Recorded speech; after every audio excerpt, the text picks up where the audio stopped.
Your brain has never once let you fully relax. And there is a reason for that. A dark, ancient one. You finally get the thing you wanted. The job, the relationship, the quiet Sunday with nothing on the calendar. And within hours, sometimes minutes, your mind starts scanning, looking, searching for something to be wrong. And it finds it. It always finds it. This is not anxiety. This is not pessimism. This is your brain doing exactly what it evolved to do, and it is costing you your peace. Neuroscientists call it negativity bias. Your brain is not wired for happiness. It is wired for survival. And survival, for hundreds of thousands of years, meant never assuming you were safe. The ancestors who relaxed too deeply got eaten. The ones who kept scanning, kept worrying, kept anticipating the next threat. They lived. You are their descendant. You inherited their nervous system, a nervous system that was never designed for a world where the threats are mostly gone. But here is where it gets deeper. Researchers at Harvard and Dartmouth discovered something they called the concept of prevalence-induced concept change. When real problems disappear, the brain does not stand down. It expands its definition of what counts as a problem.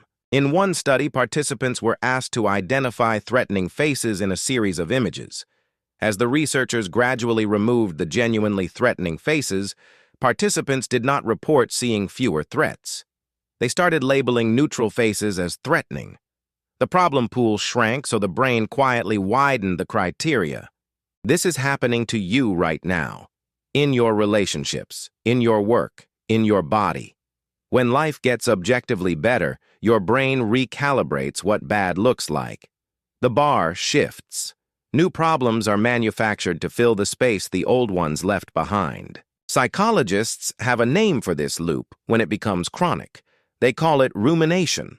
And brain imaging studies show that rumination activates the default mode network, the part of your brain that runs in the background when you are not focused on a task. It is sometimes called the storytelling brain. Left unchecked, it writes dramas. It casts you as the person something is always about to go wrong for. And the cruelest part? The brain releases a small amount of dopamine when it identifies a threat. Problem finding feels productive. It feels responsible. It feels like you are staying ahead of something.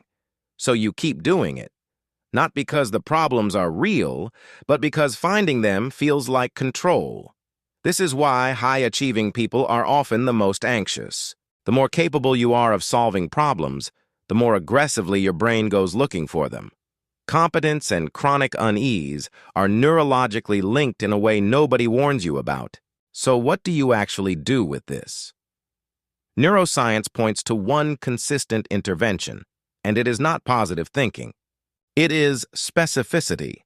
When your brain generates a vague, looming sense of dread, it thrives in that vagueness. The moment you force it to get specific, name the exact fear, assign it a probability, ask what the actual consequence would be, the prefrontal cortex re-engages.